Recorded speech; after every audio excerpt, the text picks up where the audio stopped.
Pemerintah Provinsi Sumatera Selatan kembali memperpanjang teknik modifikasi cuaca atau TMC.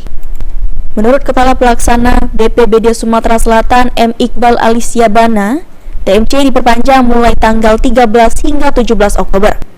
Hal tersebut dilakukan karena selain atensi PJ Gubernur, juga karena dari prediksi BMKG ada potensi awan hujan di tanggal-tanggal tersebut. Sebelumnya TMC yang dilakukan sangat efektif karena ada beberapa wilayah di Sumatera Selatan sudah turun hujan hingga membuat ISPU di Palembang menurun dan titik hotspot berkurang.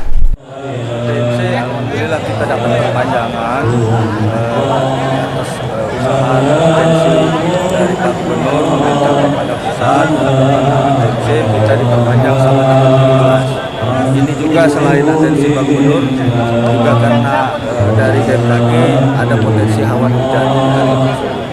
Apakah TMC berpanjang ini personil juga ditambah, Pak?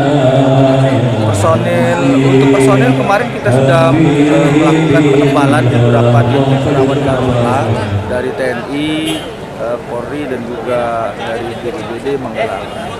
Apakah TMC ini cukup efektif untuk karhutla ini?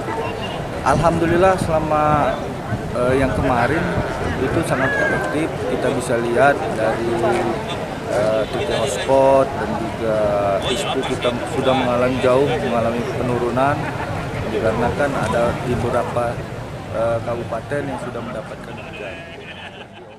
Ditambahkan Iqbal, untuk mengatasi karhutla yang terjadi juga sudah dilakukan penebalan personil di titik-titik rawan karhutla dari TNI, Polri dan juga BPBD dan Manggala Agni. Untuk penanganan kebakaran hutan dan lahan ini dibagi dua lahan gambut dan mineral. Cara penanggulangannya berbeda-beda. Di lahan mineral untuk lokasi yang tidak terlalu jauh dan ada akses jalannya bisa dilakukan dengan pemadaman darat menggunakan mobil. Namun untuk lahan gambut ini perlu upaya darat dan udara. Untuk api yang masih kecil belum luas bisa dengan waterbombing. Aji Delia, PAL TV.